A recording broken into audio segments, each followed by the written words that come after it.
जल्दी बारिश में जालिम शौहर ने अपनी जुड़वा बच्चियों के साथ अपनी माजूर बीवी को घर से निकाल दिया। वो रोती रही, बिलखती रही, मगर उस जालिम को रहम ना आया। फिर देखिए अल्लाह ने कैसे किया इंसाफ। दिन का वक्त था। मरियम भैंसों के आगे चारा डाल रही थी। धूप तप रही थी। उसके माथे से पसीने की बूंदें बहकर गर्दन तक पहुंच रही थी। वो उस वक्त हामिला थी और उसके लिए ये सब काम करना किसी आजमाइश से कम नहीं था। बाहर का काम खत्म करके वो सहन में दाखिल हुई तो अंदर से उसकी सांस की तेज आवाज गूंजी। ए मनहूस, क्या कर रही है अब? जाकर खाना बना। मर्द घर पर आ गए होंगे। मरियम ने सर झुका लिया। कुछ कहे बगैर बर्तनों की तरफ बढ़ी। चूल्हे के पास जाकर उसने लकड़ियां इकट्ठी की। हाथों में छाले पड़ चुके थे, मगर फिर भी चूल्हा जलाया। आंच तेज थी। उसके चेहरे पर पसीने की लकीरें और गालों पर थकान के आसार नजर आ रहे थे। मरियम ने कांपते हाथों से खाना तैयार किया। रोटियां सेकी, सालन रखा और खामोशी से बर्तन उठाकर सहन में आ गई। उसने खाना अपने शौहर और सास के सामने रख दिया। दोनों ने बगैर एक लफ्ज कहे खाना शुरू कर दिया। मरियम आहिस्ता कदमों से पलटी और अपने कमरे में आ गई। दरवाजा बंद होते ही जब्त के बंधन टूट गए। आंखों से आंसू बहने लगे। एक एक बूंद उसके दुख की गवाह बन रही थी। शादी को 3 साल गुजर चुके थे। अब पहली बार वह मां बनने वाली थी।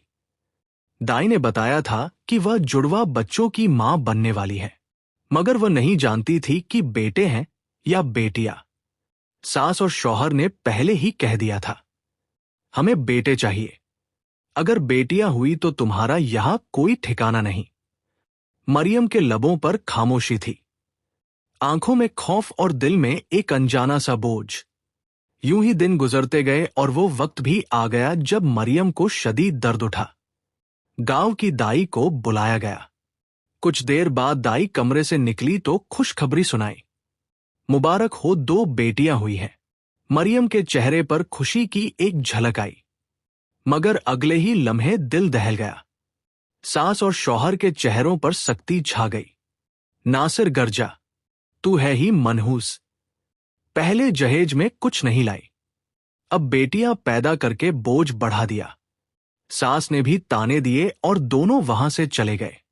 मरियम के आंसू रुकने का नाम नहीं ले रहे थे। वो अपनी नन्ही बेटियों को देखती रही और दिल ही दिल में सोचती रही, क्या मेरी जिंदगी बस यही है? जिल्लत, ताने और तन्हाइयां। कुछ दिन बाद मरियम को चक्कर आने लगे। जिस्म निढाल था, कमजोरी बढ़ती जा रही थी। वो सहन में आई, किचन की तरफ बढ़ी, पानी पिया, मगर जैसे ही पलटी, पैर फिसल गया। एक तेज चीख निकली और वह जमीन पर बुरी तरह गिरी। दर्द ने उसके जिस्म को झंझोर दिया। शौहर और सास दौड़ते हुए आए। नासिर ने उसे संभाला और करीबी अस्पताल ले गया। डॉक्टर ने मुआयना किया और कहा टांग की हड्डी टूट गई है, इलाज महंगा है, देर लगेगी। वापसी पर मरियम व्हीलचेयर पर बैठी थी। चेहरे पर थकान, आंखों में आंसू, मगर लबों पर फिर भी खामोशी। सास के ताने अब भी जारी थे। शौहर का गुस्सा अब भी वैसा ही था और मरियम की आंखों से बहते आंसू अब धुआं बन चुके थे। या अल्लाह, कभी किसी औरत को इतनी बेबसी ना दिखा। घर लौटते ही नासिर का चेहरा गुस्से से लाल था। तू है ही मनहूस, वो चीखा। अब नया खर्चा पाल लिया है, मैं माजूर बीवी नहीं संभाल सकता, ऊपर से बेटियां पैदा की हैं। ये कहकर वो दरवाजा जोर से बंद करके बाहर निकल गया। सास ने भी मुंह बनाते हुए कहा, अब देखना ये घर भी इसके नसीब में नहीं रहेगा, और वह भी अपने कमरे में चली गई। मरियम के सब्र का बंधन टूट गया। वो फूट फूट कर रोने लगी। आंसुओं से उसका चेहरा भीग गया। दिल जैसे सीने में टूट कर बिखर गया। वो आहिस्ता से अपने कमरे में गई। अपनी दोनों नन्ही बेटियों को गोद में उठाया, सीने से लगा लिया और हिचकियों के बीच बोली, मैं तुम्हारा हमेशा ख्याल रखूंगी। कोई तुम्हें मुझसे जुदा नहीं कर सकता। व्हीलचेयर पर बैठी वो रो रही थी। उसकी सिसकियां पूरे कमरे में गूंज रही थी। रात गुजर गई। अगली सुबह जब गांव पर घने बादल छा गए, हवा के साथ जोरदार बारिश बरसने लगी, तो मरियम की जिंदगी में भी एक तूफान बरपा था। दरवाजा धड़ाम से खुला। नासिर अंदर आया। चेहरा गुस्से से तमक रहा था। चल जा मेरे घर से। मैंने फैसला कर लिया है। मैं दूसरी शादी कर रहा हूं। लड़की वालों ने शर्त रखी है कि पहली बीवी को निकालो। मरियम की आंखें फटी रह गई। ये तुम क्या कह रहे हो नासिर? ये तुम्हारी भी तो बेटियां हैं। मैं इन्हें लेकर कहां जाऊंगी? मगर ना नासिर पसीजा ना सास को तरस आया। सास ने बेहिसी से कहा, हाँ बेटा, ठीक कह रहे हो। इस मनहूस को निकाल दे। नई बहू तुझे बेटे देगी। नासिर ने एक लम्हा भी जाया नहीं किया। व्हीलचेयर को घसीटता हुआ मरियम को सहन से बाहर लाया। बारिश जोरों पर थी।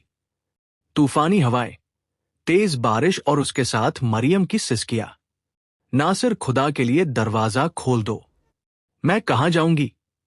वो चीख चीख कर कहती रही, मगर दरवाजा बंद हो चुका था। बारिश के कतरों के साथ उसके आंसू भी बहतर। व्हीलचेयर को खुद घसीटती हुई वो कच्चे रास्ते पर निकल गई। बादल गरज रहे थे, बिजली चमक रही थी और मरियम अपने रब से फरियाद करती हुई आगे बढ़ रही थी। तू ही मेरा सहारा है या अल्लाह, तू ही मेरा सहारा। मरियम की आंखों से आंसू बह रहे थे। बारिश की बूंदों के साथ उसके आंसू भी मिल गए थे और उसका ध्यान मांझी की धुंध में खो गया था। वो मांझी जो कभी खुशियों से भरा हुआ था। मरियम एक छोटे से घर में अपने वालिद के साथ रहती थी। उसकी मां का इंतकाल उसके बचपन में ही हो गया था, मगर बाप ने अपनी इकलौती बेटी को कभी मां की कमी महसूस नहीं होने दी। मरियम नेकदिल, नरम मिजाज और बेहद खूबसूरत थी।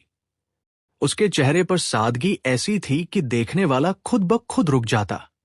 घर के बराबर ही उसके चाचा का मकान था। चाचा और चाची दोनों दुनिया से जा चुके थे। उनका बेटा वकास शहर में काम करता था, मगर अक्सर गांव आता रहता। वक्त के साथ साथ मरियम और वकास के दिल एक दूसरे से जुड़ गए थे। कभी शाम ढले खेतों में मुलाकात, कभी दरख्त के साए तले चोरी चोरी बातें और कभी पुराने खतों के जरिए पैगाम। दोनों की मोहब्बत खालिस, पाकीज़ा और बेलौस थी। एक ऐसी मोहब्बत जिसमें कोई लालच ना था, बस सच्चाई और एहसास था। लेकिन तकदीर को कुछ और ही मंजूर था। एक रोज मरियम के अब्बा की तबीयत अचानक बिगड़ गई। मोहल्ले के हकीम साहब आए, नब्ज देखी, दवाइयां दी और जाते हुए मरियम से कहा, बेटी ख्याल रखना, तुम्हारे अब्बा की हालत अब पहले जैसी नहीं रही। मरियम के दिल में खौफ सा बैठ गया। उसे याद आया कि उसने वकास से वादा किया था, इस हफ्ते तुम अब्बा से रिश्ते की बात कर लेना, फिर हम हमेशा एक साथ रहेंगे। मगर पिछले एक हफ्ते से वकास का फोन बंद था। ना कोई खत, ना कोई पैगाम। हर दिन उसकी बेकरारी में इजाफा कर रहा था। वो कई बार फोन करने की कोशिश करती, मगर दूसरी तरफ हमेशा खामोशी रहती। एक शाम अब्बा ने उसे बुलाया। चेहरे पर थकान थी, मगर आंखों में बेटी के लिए मोहब्बत भरी चमक बीटी। वो बोले, मैं अपनी आंखों के सामने तुम्हें रुखसत होता हुआ देखना चाहता हूं। ना जाने मेरी कितनी जिंदगी बाकी है। मरियम के लबों पर अल्फाज जम गए। दिल चीखा मगर जबान खामोश रही। वो सिर्फ इतना ही कह सकी, जैसा आपको ठीक लगे अब्बा। उसकी आंखों से बहते आंसू तकिए पर गिर रहे थे और उसके दिल में बस एक ही सवाल गूंज रहा था, आखिर वकास कहां चला गया? इसी दौरान मरियम के अब्बा ने मोहल्ले की एक रिश्ते करवाने वाली औरत से कह दिया था कि बीवी अगर कोई अच्छा सा रिश्ता मिले तो मेरी मरियम के लिए देख लेना। मैं अपनी जिंदगी में उसे बस महफूज देखना चाहता हूं। मरियम को इस बात का इल्म तो हो गया, मगर उसके दिल में अब भी सिर्फ वकास की यादें बसी हुई थी। वो दिन रात उससे राब्ता करने की कोशिश करती, मगर हर बार फोन बंद मिलता। दिल में एक बेचैनी, एक अनजानी सी घबराहट रहने लगी थी। एक शाम वो छत पर बैठी सूरज ढलता देख रही थी। जब अचानक मोबाइल की स्क्रीन पर वकास का नंबर चमका। दिल जोर जोर से धड़कने लगा। कंपते हाथों से उसने कॉल रिसीव की, मगर दूसरी तरफ वकास की आवाज नहीं थी, बल्कि एक अजनबी लड़की बोली, सुनो वकास, अब तुम्हारे बारे में बात नहीं करना चाहता। हम दोनों ने शहर में शादी कर ली है, दोबारा उसे कॉल मत करना। ये कहकर लाइन कट गई। बस एक लम्हे में मरियम की दुनिया बिखर गई। मोबाइल उसके हाथ से छूटकर जमीन पर गिर गया। वो लड़खड़ाते हुए नीचे बैठ गई। आंखों से आंसू बहने लगे। क्या वकास ने मुझे धोखा दिया? क्या ये सच था कि वह मुझसे मोहब्बत नहीं करता था? उसके लबों से टूटती हुई सिसकियां निकल रही थी। यूं लगा जैसे वक्त रुक गया हो, जैसे जिंदगी एक ही पल में वीरान हो गई हो। कुछ दिन बाद रिश्ते करवाने वाली औरत दोबारा आई। उसने कहा, एक अच्छा रिश्ता है दूसरे गांव का, नाम नासिर है, एक ही बेटा है, मां के साथ रहता है। मरियम के अब्बा ने बगैर सोचे समझे फौरन हां कर दी। मैं बस अपनी बेटी को महफूज देखना चाहता हूं। मरियम के लब खामोश थे, मगर दिल अंदर से चूर चूर। उसने हल्की सी आवाज में कहा, जी अब्बा, जैसा आपको बेहतर लगे। सादगी से निकाह हो गया। अभी रुखसती नहीं हुई थी कि अचानक मरियम के अब्बा का इंतकाल हो गया। उसका आखिरी सहारा, उसका मुहाफिज, उसकी जिंदगी, सब कुछ एक पल में खत्म हो गया। रुखसती के वक्त मरियम की आंखों में आंसू, दिल में दर्द और होठों पर खामोशी थी। वो नासिर के घर आ गई, मगर यहां तो जैसे खुशियों पर पहरे लगे थे। नासिर का मिजाज सख्त, लहजा तल्ख और मां जहरीली बातों से भरी हुई। वक्त गुजरता गया। नासिर कभी उसके किरदार पर शक करता, कभी मामूली बात पर मारपीट करता, और आज तो वो जुल्म अपनी इंतहा पर पहुंच गया था। 2 जुड़वा बच्चियों समेत उसे घर से निकाल दिया गया। बारिश अब भी बरस रही थी। मरियम की आंखों से आंसुओं की बरसात जारी थी। वो व्हीलचेयर को धकेलती हुई अंधेरे रास्ते पर चलने लगी, और दिल में एक ही ख्याल था, अब्बा के घर चली जाती हूं। शायद वहां मैं अपनी बेटियों को इज्जत से पाल सकूं। वो बारिश, मिट्टी और आंसुओं के बीच चलती जा रही थी। बेखबर की किस्मत ने अभी उसके लिए एक और इम्तिहान लिख रखा था। बारिश अब थम चुकी थी। बादलों के पीछे से सूरज की हल्की किरणें निकलने लगी थी, मगर फजा में अब भी नमी, दुख और थकन घुली हुई थी। मरियम लगातार कई घंटों के सफर के बाद आखिरकार अपने पुराने घर के दरवाजे पर आकर रुक गई। वही घर जहां कभी हंसी गूंजा करती थी, जहां अब सिर्फ वीरानी बोल रही थी। दरवाजे पर बड़ा सा जंग लगा ताला लटक रहा था। मरियम के लब कबक पाए, हाथ लड़जे। वो बस खामोशी से दरवाजे को तकती रही, जैसे दरवाजे के उस पार उसके अब्बा की आवाज अब भी पुकार रही हो, बेटी मरियम अंदर आजा। इतने में गली से एक औरत गुजरी। नजर जैसे ही मरियम पर पड़ी वो ठिठक गई। अरे मरियम, तुम मरियम हो ना? मरियम की आंखों से आंसू बहने लगे। रोते हुए कांपती आवाज में कहने लगी, बाजी ये दरवाजा खोल दो, मुझे अंदर जाना है। इससे ज्यादा बोलने की हिम्मत उसमें नहीं थी। औरत फौरन आगे बढ़ी, ताला खोला, दरवाजा चरचराता हुआ खुला। दोनों अंदर दाखिल हुई। ये वही सहन था जहां कभी मरियम के अब्बा शाम को चारपाई डालकर बैठा करते थे, जहां मां की खुशबू आज भी दीवारों में बसी हुई थी। मगर अब वहां खाक उड़ रही थी और खामोशी गहरी थी। औरत ने मरियम की तरफ देखा। मरियम, तुम यहां क्या कर रही हो? तुम्हारा शौहर कहां है? और तुम व्हीलचेयर पर क्यों हो? यह सवाल सुनकर मरियम जैसे टूट गई। वो फूट फूट कर रोने लगी। सिसकियों के दरमियान बीती बातें जैसे झर बनकर बाहर निकलने लगी। क्या बताओ बाजी, मेरे शौहर ने मुझे घर से निकाल दिया, इसलिए कि मैंने बेटियां पैदा की और क्योंकि मैं माजूर हो गई हूं। मेरी टांग का इलाज हो सकता था, मगर उसने 1 रुपया भी मुझ पर खर्च करना गवारा नहीं किया। वो बोलते बोलते रुक गई। आंसू, दर्द, यादें सब एक साथ बहने लगे। औरत ने आगे बढ़कर उसके सर पर हाथ रखा। मरियम, फिक्र मत करो, अब तुम अकेली नहीं हो। ये तुम्हारा घर है, हम तुम्हारा ख्याल रखेंगे। मैं तुम्हारे लिए कुछ खाने को लेकर आती हूं। मरियम ने लरजती आवाज में कहा, अल्लाह तेरा शुक्र है, तूने किसी को तो वसीला बनाया जो मेरे बच्चों के लिए रोटी ले आए। वे आंखें बंद करके कुर्सी पर ढेर हो गई। उसके चेहरे पर थकन मगर लबों पर शुक्र का साया था। दूसरी तरफ नासिर के घर में कहानी बदल चुकी थी। नासिर की शादी एक नई लड़की से हो चुकी थी। जबान तेज, मिजाज आसमान पर। उसने घर आते ही नासिर की मां को उसकी औकात याद दिला दी। मैं तुम्हारी नौकर नहीं हूं, बुढ़िया, और ना ही तुम्हारी पहली बहू। अपना काम खुद करो। नासिर अब अपनी मां के खिलाफ हो चुका था।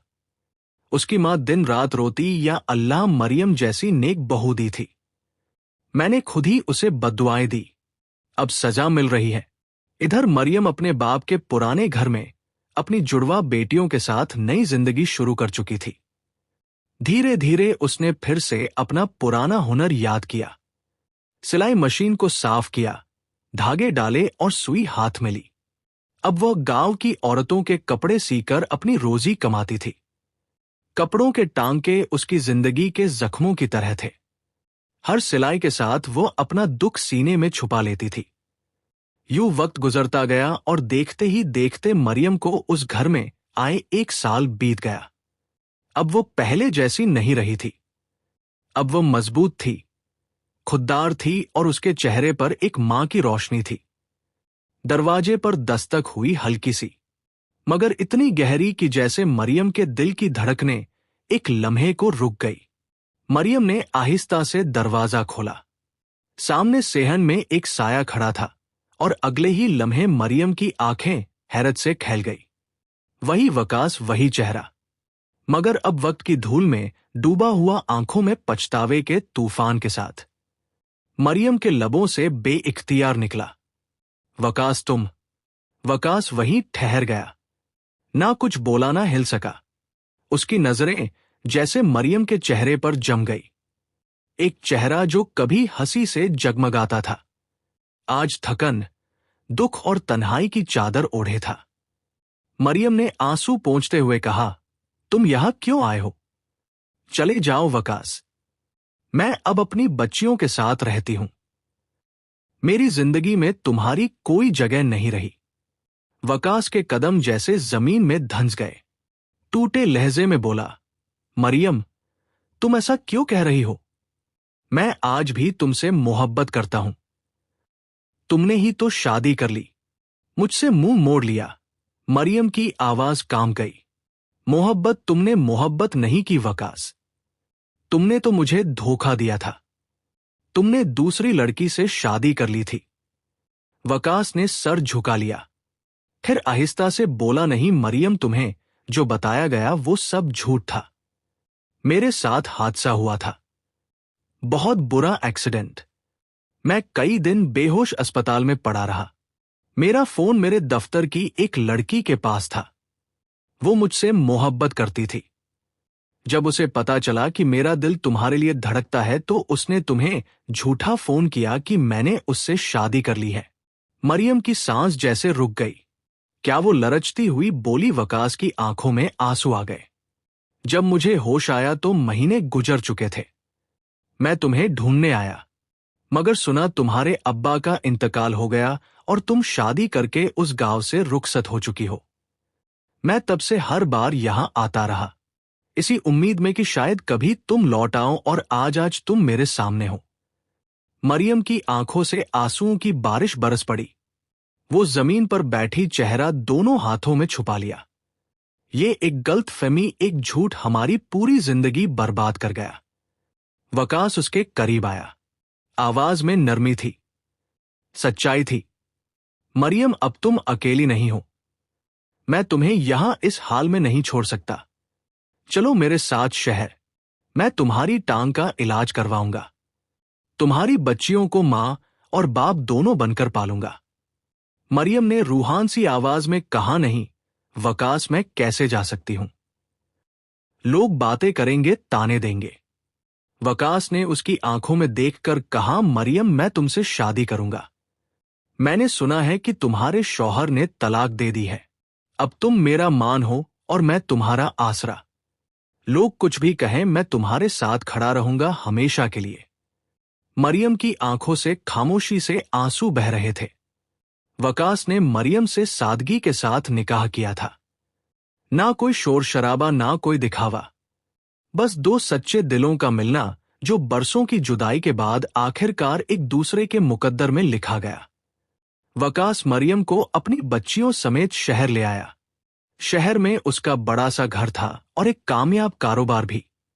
उसने मरियम का इलाज करवाया।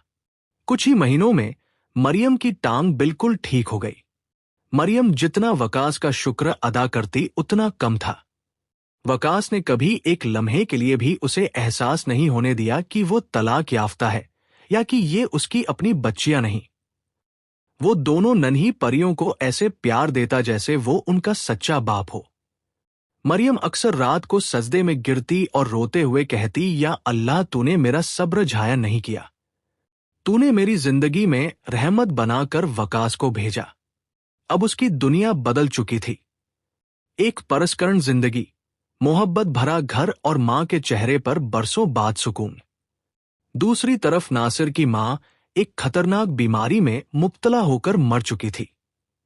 और नासिर की दूसरी बीवी वो औरत जिसके लिए उसने मरियम को धुतकारा था, वो एक धोखेबाज औरत निकली। उसने नासिर का सारा माल हथिया लिया, घर बेचकर गायब हो गई। नासिर अब तन्हा, खाली हाथ और बीमार था। किस्मत ने जैसे पलटा खा लिया था। जो कभी दूसरों को हकीर समझता था, आज खुद व्हीलचेयर पर सड़कों पर भीख मांगने पर मजबूर था। यही अंजाम होता है उन लोगों का जो किसी के दुख में उसका सहारा बनने के बजाय उसे धुतकार देते हैं। वक्त गुजरता गया। मरियम अपनी बच्चियों और शौहर के साथ खुशहाल जिंदगी गुजार रही थी। वो हर रोज शुक्र अदा करती कि अल्लाह ने उसके सब्र का फल उसे मोहब्बत की सूरत में दिया। कई साल बीत गए। एक दिन मरियम अपनी दोनों बेटियों को स्कूल से लेने गई। सड़क किनारे गाड़ी खड़ी थी। वो बच्चियों का हाथ थामे मुस्कुराती हुई चल रही थी कि अचानक उसकी नजर एक भिखारी पर पड़ी। फटे पुराने कपड़े, कमजोर जिस्म और चेहरा मिट्टी से अटा हुआ। मरियम का दिल पिघल गया। वो आगे बढ़ी और उसके कटोरे में कुछ सिक्के डाल दिए। भीख मांगने वाले ने ऊपर देखा और लम्हा भर के लिए वक्त जैसे रुक गया। वो भीख मांगने वाला नासिर था। उसने कांपते हाथों से पैसे थामे। आंखों से आंसू बहने लगे। सामने खड़ी मरियम वही मरियम जिसे उसने माजूर और बोझ कहकर घर से निकाला था, अब मुकम्मल सेहतमंद, परसकून और खुश नजर आ रही थी।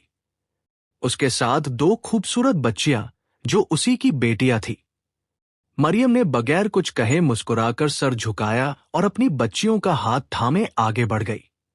नासिर वही बैठा रह गया, आंखों में पछतावे की आग, दिल में तौबा की चीख और लबों पर बस एक लफ्ज, काश काश मैंने अपनी बीवी का साथ दिया होता। काश मैं अपनी बच्चियों को कबूल कर लेता। काश मैं जालिम ना बनता। लेकिन अब बहुत देर हो चुकी थी। अब उसके हिस्से में सिर्फ पछतावे और तन्हाई बाकी रह गई थी। और मरियम के हिस्से में इज्जत, सुकून और अल्लाह का इनाम। अगर आपको कहानी पसंद आई हो तो चैनल को सब्सक्राइब करें। कमेंट में जरूर बताएं कि क्या वाकई सब्र का फल हमेशा मीठा होता है।